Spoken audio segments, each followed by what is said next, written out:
experts agree that if we allow the world to warm up beyond 1.5 degrees Celsius, severe weather events will become even more frequent and more destructive than they are today.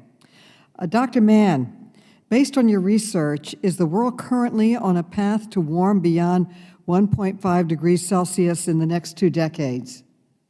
Yeah, thanks, Chairwoman. We're currently on a path to warm well over 3 degrees Celsius, somewhere between 3 and 4 degrees Celsius. That's 6 degrees, 7 degrees Fahrenheit, well beyond the level of dangerous interference with the climate. And as you note, the extreme weather events that we are seeing have been exacerbated by climate change.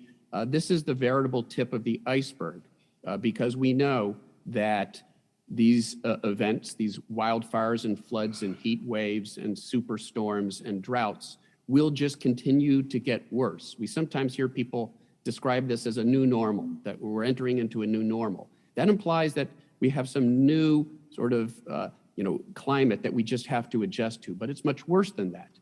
These events continue to get more intense. And here's a dirty secret. A lot of the critics love to attack climate modelers and climate scientists, our model projections, and they like to talk about uncertainty.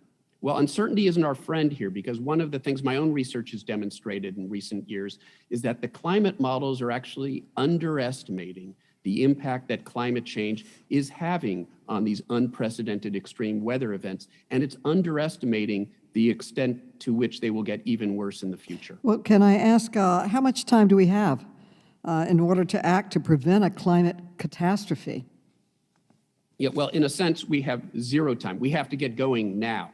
But the number that we've heard quoted here is accurate. We need to reduce carbon emissions globally by 50% within this decade to remain on a path that keeps warming below that catastrophic 3 degrees Fahrenheit.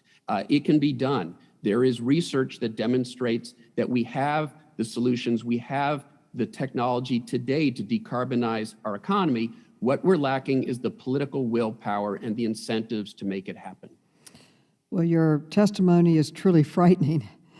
Since the world came together in Paris to commit to net zero emissions by 2050, fossil fuel companies have made their own pledges to reach these goals.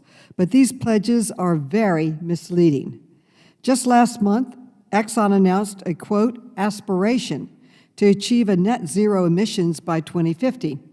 But it turns out that this pledge covers only Exxon's own production and operations. It ignores a whopping 90% of Exxon's emissions, which come from burning the oil and gas that Exxon pumps out of the ground and sells. Yet Exxon doesn't plan to reduce oil production by a single drop. Ms. Lewis, is Exxon's emission pledge sufficient to reach the goals of the Paris Agreement? Ms. Wilson. Thank you so much for your question. I think, as I shared in my testimony, that it's pretty clear that the fossil fuel industry is currently using its climate pledges as a new form of climate disinfo and greenwashing, allowing them to continue oil exploration, allowing them to continue increasing their output overall, while simultaneously claiming that they are not. So really what I think one of the only solutions here today is to ask Congress to do something about it. Do something about it is you have the power, or you can create draft legislation that holds the fossil fuel industry accountable and punishes them when they deviate and don't follow the law. Thank you. What is Exxon currently doing to invest in proven and financially viable clean energy, Ms. Lewis? I'm so sorry, could you repeat the question? Do you know what Exxon is doing now currently to invest in proven and financially viable clean energy? Are they investing in clean energy, to your knowledge, in any way? I know that they are claiming that they are, but we certainly would be interested in seeing actual proof of that.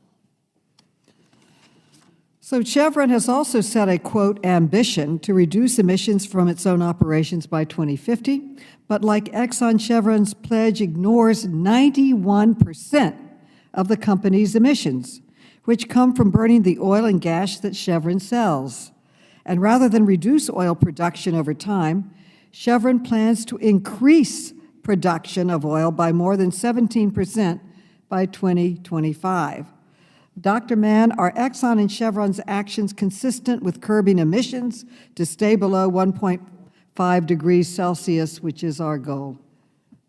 No, as we've already heard, they're not even close to doing that. They've focused largely on Scope 1 and Scope 2 emissions, but 90% of the carbon pollution that they produce is in the form of these Scope 3 emissions. The fact that their product, fossil fuels, is burned and creates carbon pollution that warms up the planet.